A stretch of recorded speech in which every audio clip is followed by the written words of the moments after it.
अजून एक मोठी बातमी, मनी लॉन्ड्रिंग प्रकरणातील आरोपी नवाब मलिक यांच्यासह इतर आरोपींवर आरोप निश्चित होणार आहेत। सगळ्या आरोपींनी कोर्टात हजर राहायचं आहे असं विशेष पीएमएलए कोर्टानं आदेश दिलेले आहेत। महत्त्वाची बातमी आहे, नवाब मलिक यांच्या संदर्भातली मनी लॉन्ड्रिंग प्रकरणामध्ये नवाब मलिक आणि इतर जे आरोपी होते, संशयित आरोपी होते, त्यांच्यावर ठपका ठेवण्यात आला होता, त्यांचे आरोप आज निश्चित होतील।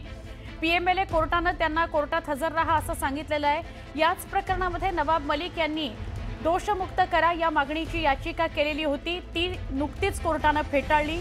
नवाब मलिक यांच्या विरोधात पुरेसे पुरावे असल्याचं कोर्टानं निकालपत्रात नोंदवलं होतं। नवाब मलिक सध्या त्यांच्यावर असलेल्या दाखल गुन्ह्यावर ते जामिनावर आहेत, त्यांना जामीन मिळाला आहे।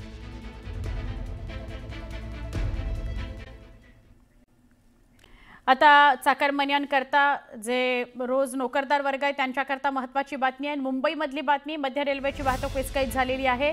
विक्रोळी कांजूरमार्ग दरम्यान रुळाला तडे गेलेले आहेत, त्यामुळे दादरहून ठाण्याकडे जाणारी वाहतूक विस्कळीत झालेली आहे।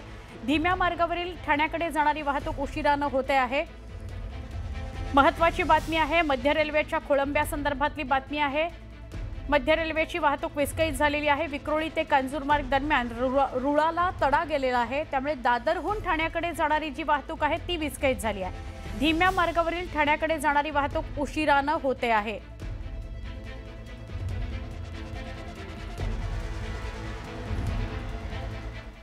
मराठा आरक्षणाबाबत आज सुनावणी आहे। उच्च न्यायालयामध्ये कुणबी प्रमाणपत्राच्या दोन्ही अध्यादेशांबाबत अर्थात जीआरची एकत्रित सुनावणी होणार आहे। 2004 मधला जीआर आणि 2 सप्टेंबर 2025 चा जीआर या विरोधातील याचिकांवर एकत्रित सुनावणी घेतली जाणार आहे।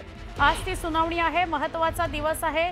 दोन याचिका करण्यात आल्या होत्या, अनेक याचिका करण्यात आल्या होत्या 2 जीआर विरोधात। तर ते 2 जीआर कुठले?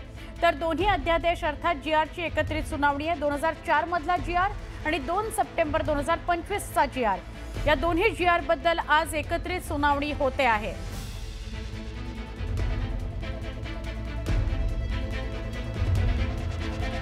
महत्त्वाचा दिवस आहे।